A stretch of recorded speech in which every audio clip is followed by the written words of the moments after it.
Hello, and welcome to the Essential Reads podcast. My name is Isaac, and my goal is to bring to you a bunch of classic audiobooks in an easy and accessible way. Let's get started. Dracula by Bram Stoker. Chapter 3. Jonathan Harker's Journal. Continued. When I found out that I was a prisoner, a sort of wild feeling came over me. I rushed up and down the stairs, trying every door and peering out of every window I could find. But, after a little, the conviction of my helplessness overpowered all other things. When I look back after a few hours, I think I must have been mad for the time. For I behaved much as a rat does in a trap. When, however, the conviction had come to me that I was helpless, I sat down, quietly. As quietly as I've ever done anything in my life. I began to think over what was best to be done. I am still thinking, and, as yet, have come to no definite conclusion. Of one thing only am I certain, that it is no use making my ideas known to the Count. He knows well that I am imprisoned, and as he has done it himself, and has doubtless his own motives for it, he would only deceive me if I trusted him fully with the facts. So far as I can see, my only plan will be to keep my knowledge and my fears to myself, and my eyes open.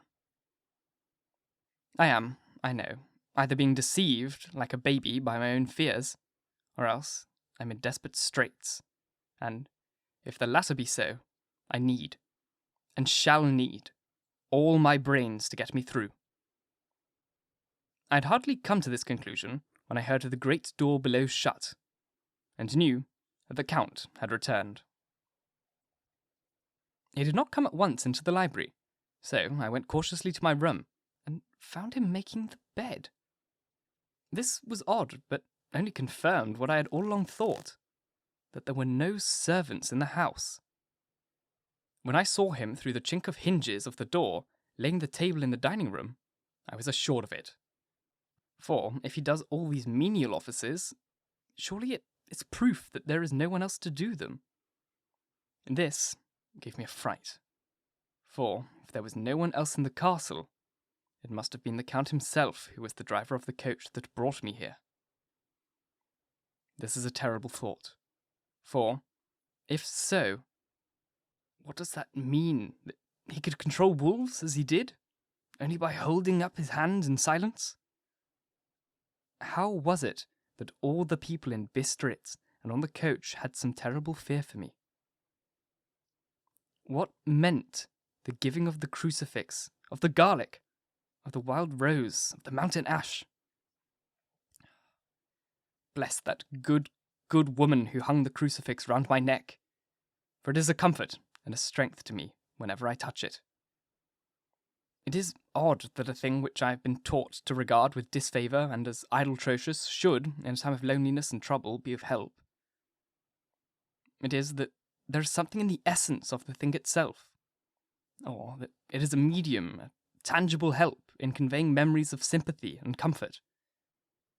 Sometime, if it may be, I must examine this matter and try to make up my mind about it.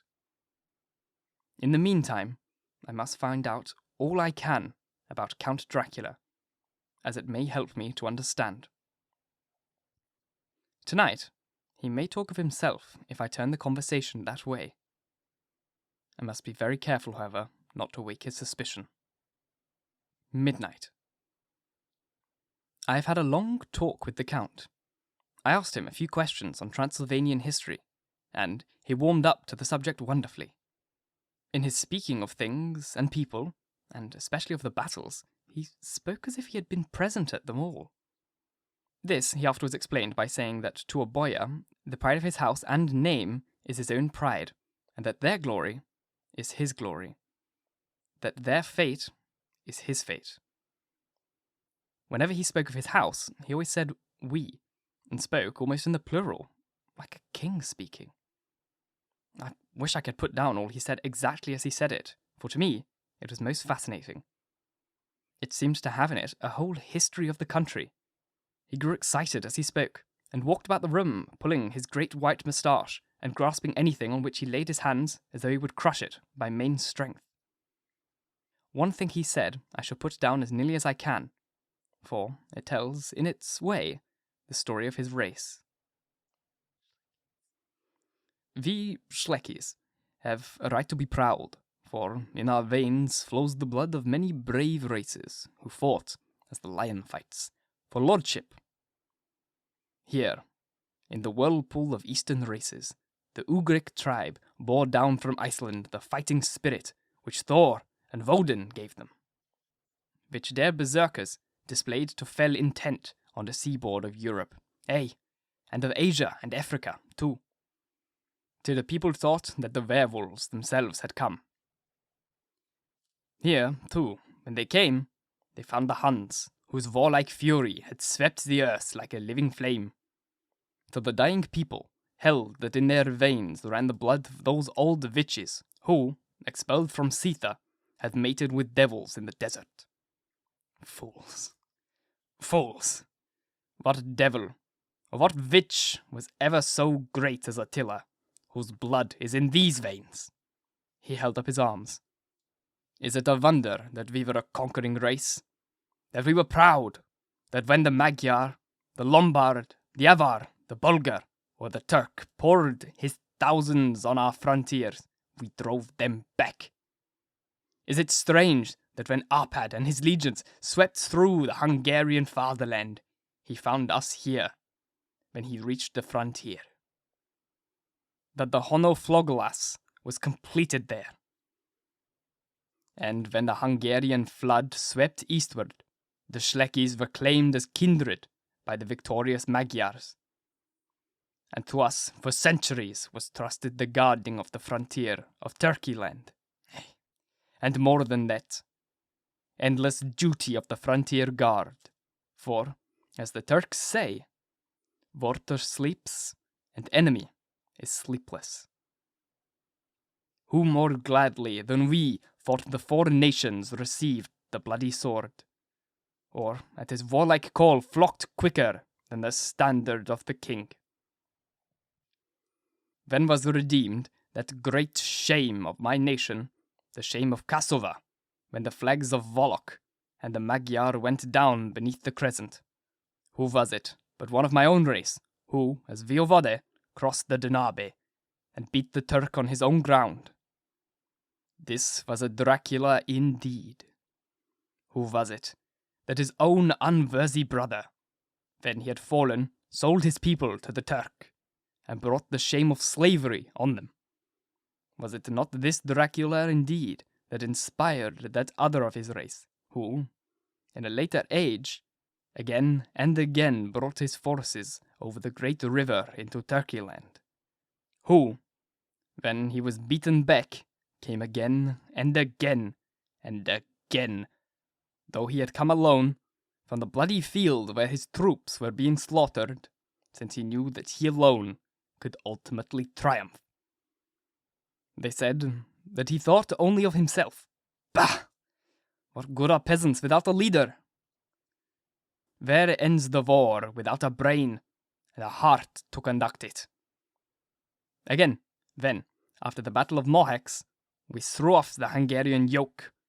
We of the Dracula blood were amongst their leaders, for our spirit would not brook that we were not free.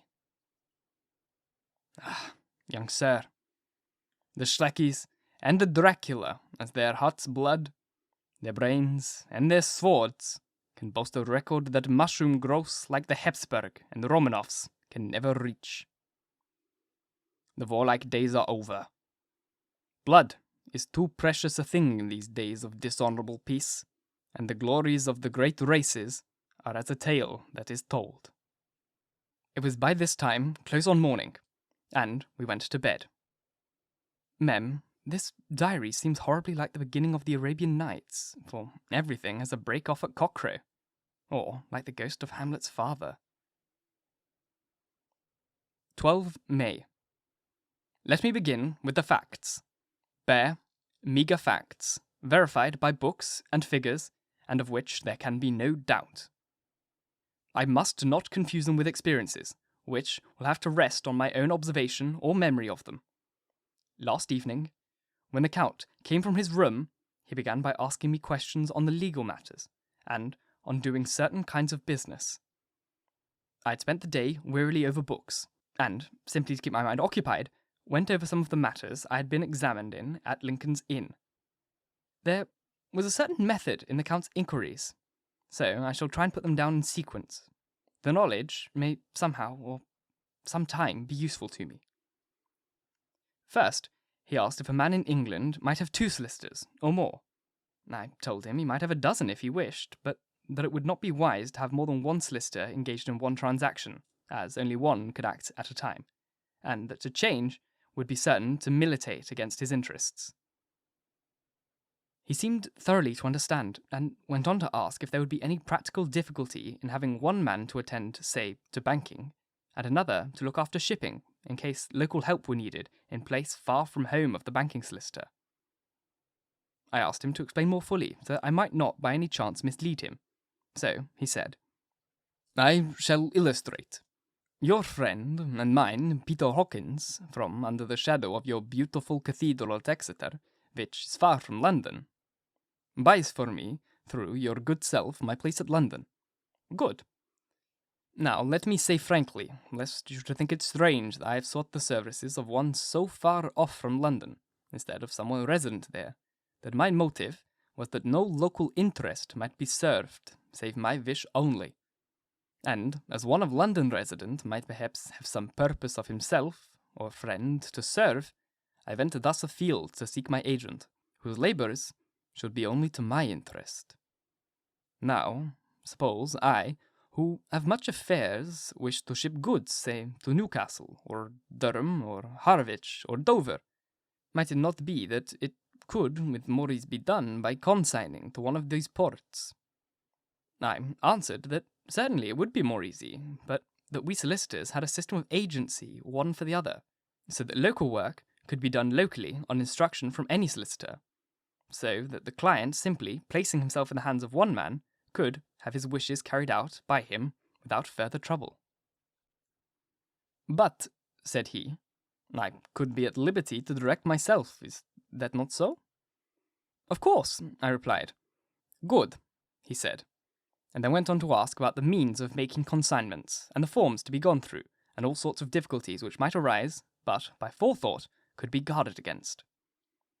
I explained all these things to him the best of my ability, and he certainly left me under the impression that he would have made a wonderful solicitor, for there was nothing that he did not think of, or foresee.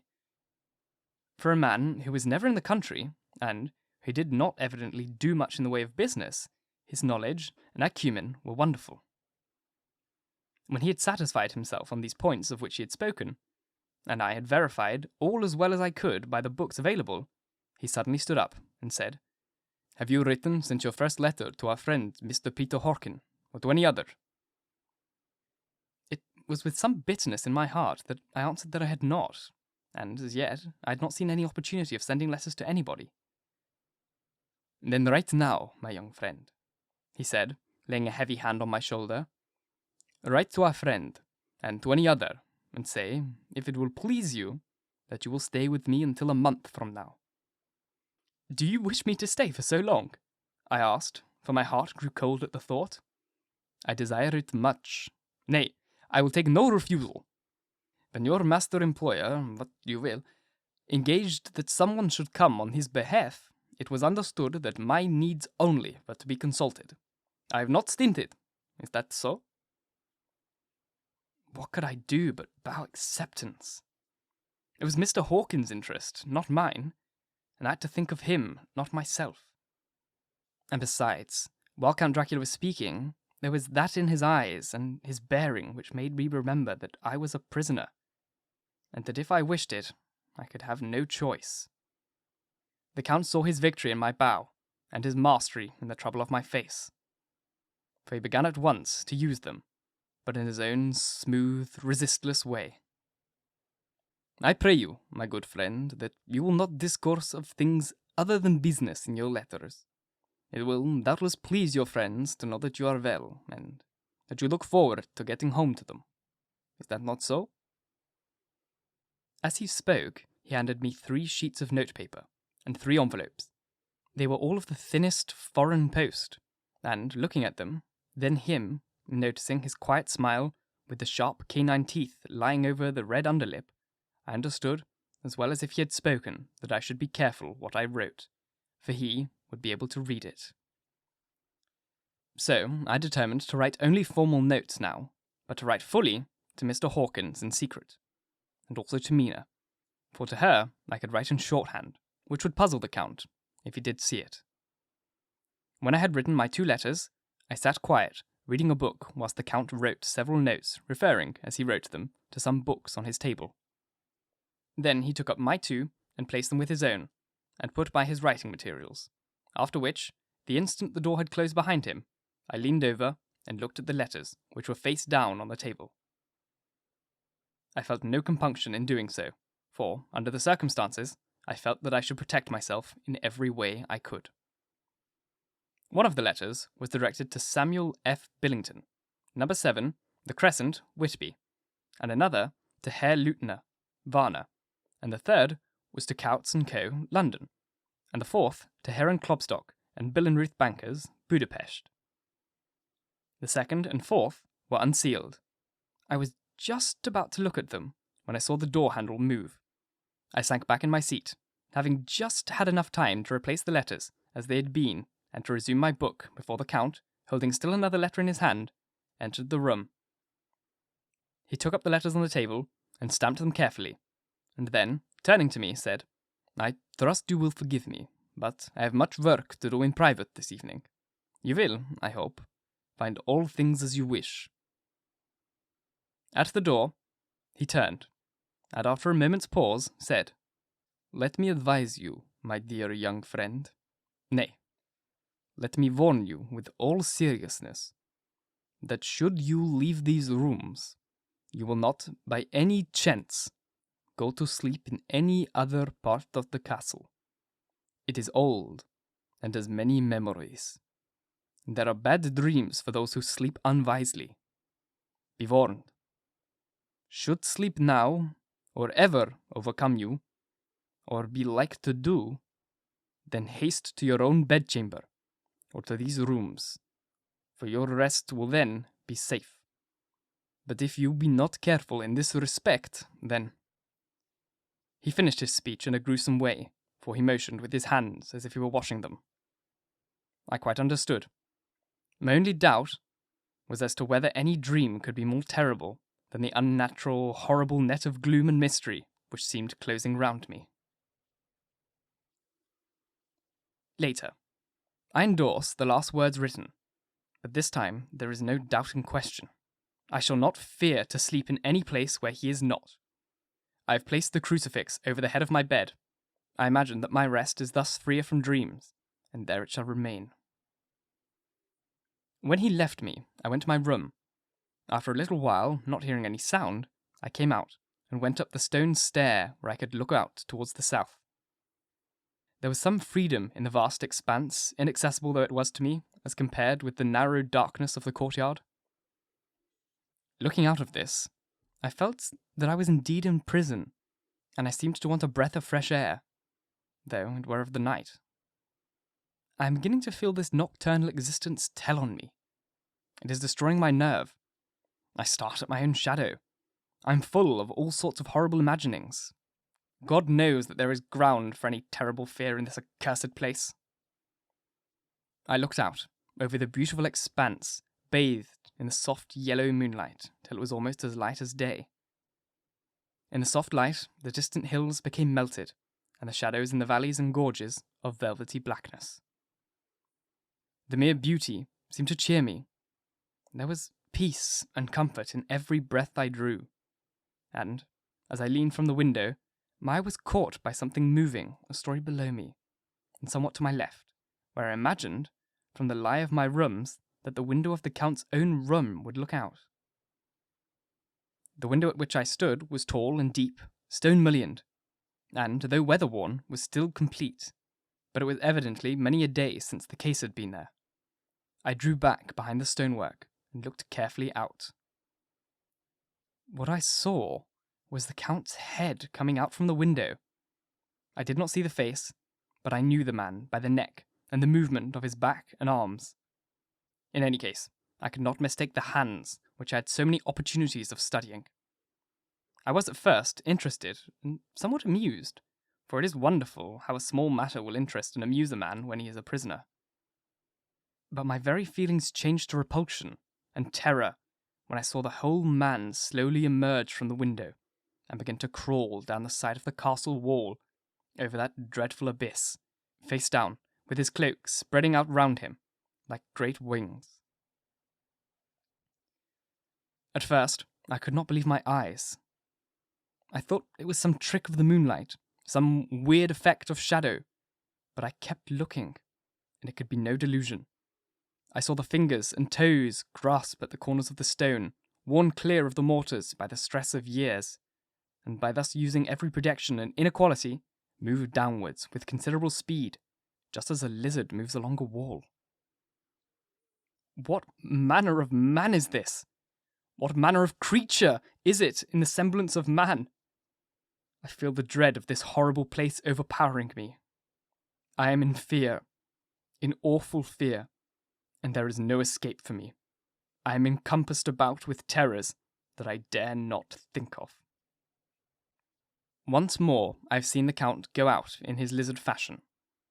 He moved downwards in a slide-along way, some 100 feet down and a good deal to the left. He vanished into some hole or window. When his head had disappeared, I leaned out to try and see more, but without avail. The distance was too great to allow a proper angle of sight. I knew he had left the castle now, and thought to use the opportunity to explore more than I had dared to do as yet. I went back to the room, and, taking a lamp, tried all the doors. They were all locked, as I had expected, and the locks were comparatively new. But I went down one stone stairs to the hall where I entered originally.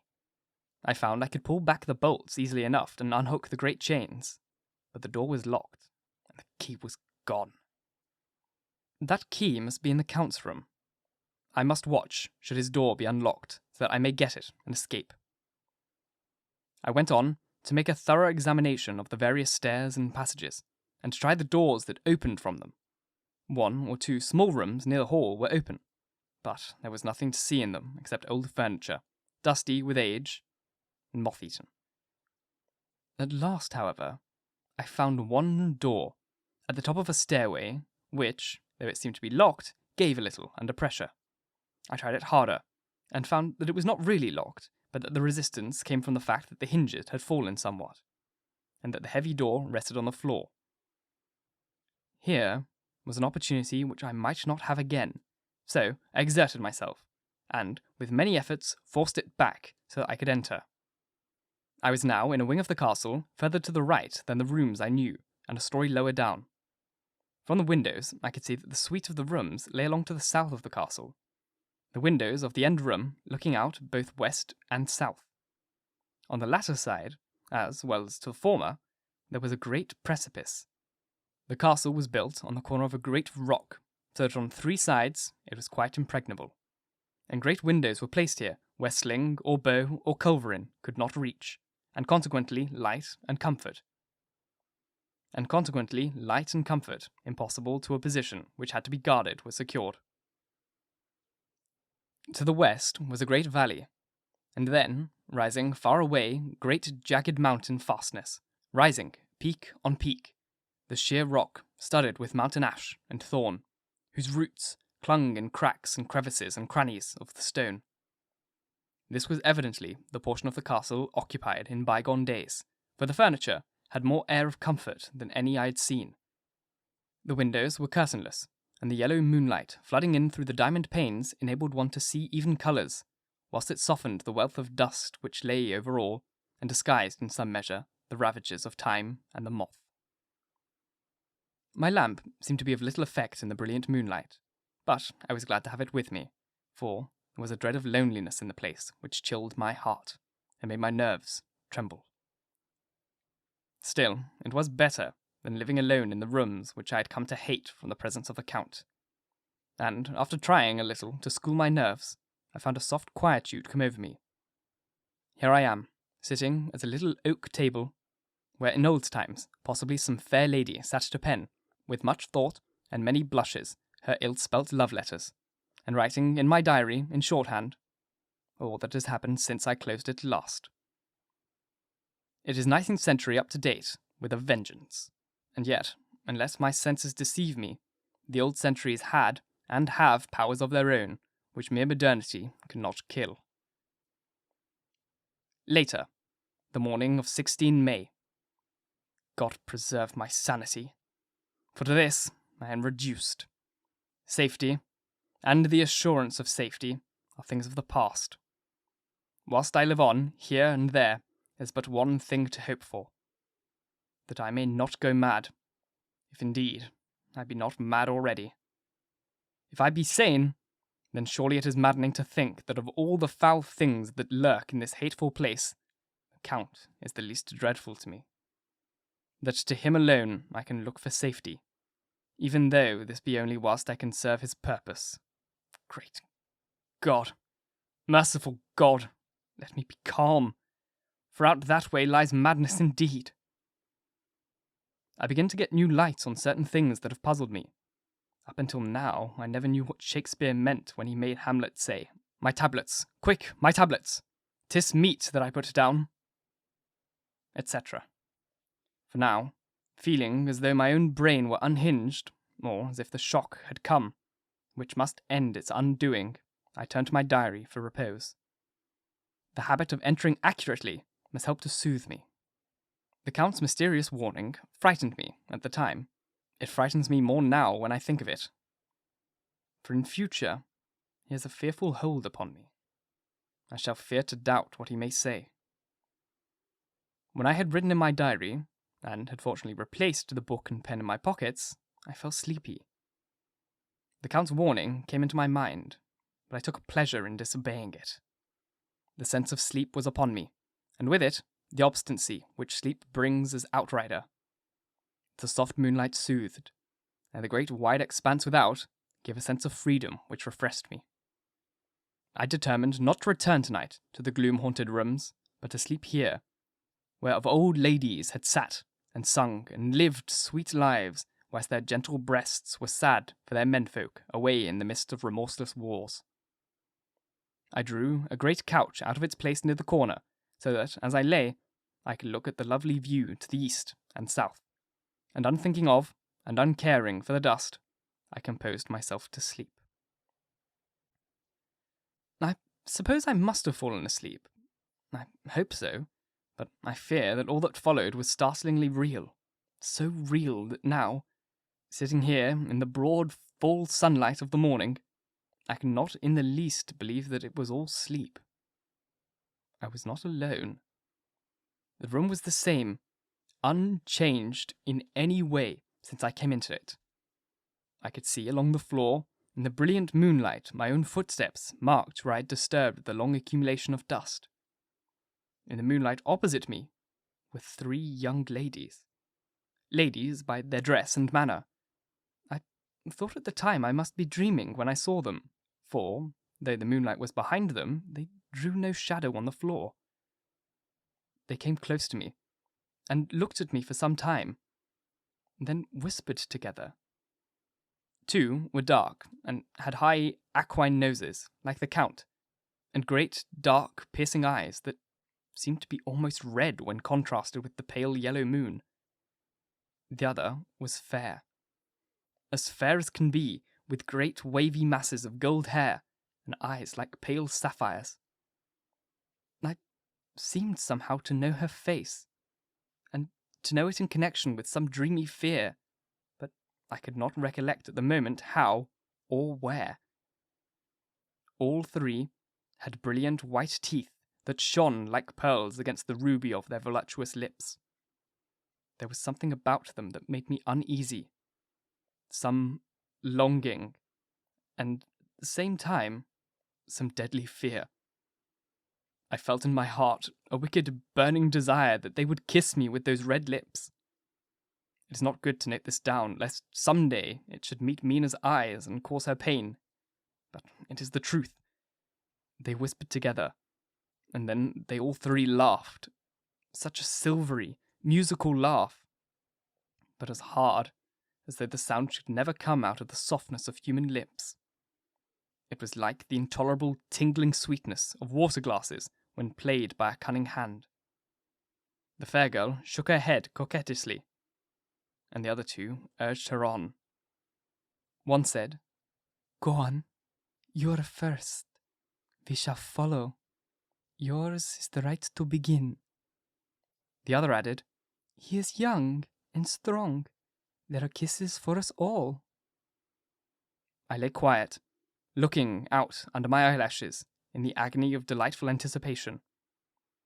The fair girl advanced and bent over me till I could feel the movement of her breath upon me. Sweet it was in one sense, honey-sweet, and sent the same tingling through the nerves as her voice, but with a bitter underlying sweet, the bitter offensiveness as one smells in blood. I was afraid to raise my eyelids, but looked out and saw perfectly under the lashes. The fair girl went on her knees and bent over me, fairly gloating. There was a deliberate voluptuousness which was both thrilling and repulsive, and as she arched her neck, she actually licked her lips like an animal, till I could see the moonlight in the moisture shining on her scarlet lips and on the red tongue as it lapped the white sharp teeth. Lower and lower went the head as the lips went below the range of my mouth and chin and seemed about to fasten on my throat. Then she paused. I could hear the churning sound of her tongue as it licked her teeth and lips. I could feel the hot breath on my neck. Then the skin of my throat began to tingle, as one's flesh does when the hand that is to tickle it approaches nearer. Nearer. I could feel the soft, shivering touch of the lips on the super-sensitive skin of my throat, and the hard dents of two sharp teeth just touching and pausing there. I closed my eyes in a languorous ecstasy and waited with beating heart. But at that last instant, another sensation swept through me as quick as lightning. I was conscious of the presence of the Count, and of his being as if lapped in a storm of fury. My eyes opened involuntarily. I saw his strong hand grasp the slender neck of the fair woman, and with giant's power draw it back. The blue eyes transformed with fury, the white teeth champing with rage, and the fair cheeks blazing red with passion. But the Count! Never did I imagine such wrath and fury, even in the demons of the pit. His eyes were positively blazing. The red light in them was lurid, as if the flames of hellfire blazed behind them.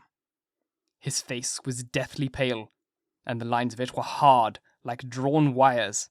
The thick eyebrows that met over the nose now seemed like a heaving bar of white-hot metal. With a fierce sweep of his arm, he hurled the woman from him, and then motioned to the others as if he were beating them back. It was the same imperious gesture that I had seen used with the wolves. In a voice which, though low, and almost a whisper, seemed to cut through the air and then ring round the room, he exclaimed, "How dare you touch him? Any of you? How dare you cast your eyes on him when I had forbidden it? Back, I tell you all! This man belongs to me. Beware how you meddle with him, or you will have to deal with me." The fair girl, with a laugh of ribald coquetry, turned to answer him. "You yourself, you never love. You never love." On this, the other women joined, and such a mirthless, hard, soulless laughter rang through the room that it almost made me faint to hear. It seemed like the pleasure of fiends. The Count turned, after looking at my face attentively, and said, in a soft whisper, "Yes, I too can love. You yourself can tell it from the past. Is it not so? Well, now, I promise you that when I am done with him, you shall kiss him at your will. Now go! Go! I must awaken him, for there is work to be done." "Are we not having nothing tonight?" said one of them with a low laugh as she pointed to the bag which he had thrown upon the floor, and which moved as though there were some living thing within it. For answer, he nodded his head. One of the women jumped forward and opened it. If my ears did not deceive me, there was a gasp and a low wail, as of one half-smothered child. The women closed round whilst I was aghast with horror, but as I looked, they disappeared, and with them, the dreadful bag. There was no door near them, and they could not have passed me without my noticing. They simply seemed to fade into the rays of moonlight and pass out through the window, for I could see outside the dim, shadowy forms for a moment before they internally faded away. Then the horror came over me, and I sank down, unconscious. Thank you so very much for listening. If you enjoyed, please like, comment, share, all that jazz. And if you really enjoyed, do subscribe because there's more to come. And if you're listening on podcast, please leave a review. It really means a lot. It would really make the world to me. I love reading them. It really, really makes me really, really chuffed. Try not to swear there. It really makes me so happy. And if you really want to support me, there's a link in the description or on my channel or I think pretty much everywhere now, where you can just tip me on Ko-fi or Coffee. I don't know how it's pronounced. If you think I've done a great job. I moved away from Patreon because I'm not a huge subscription fan. Adobe. So if you just feel like I've done a great job and you wish to just, hey, give me €1 here, $1 there, whatever. You think I've done a great job, that would be wonderful. I love doing this and your support means the world to me. So even if it's just a like, that is fantastic. Once again, thank you for listening. And until next time, bye-bye.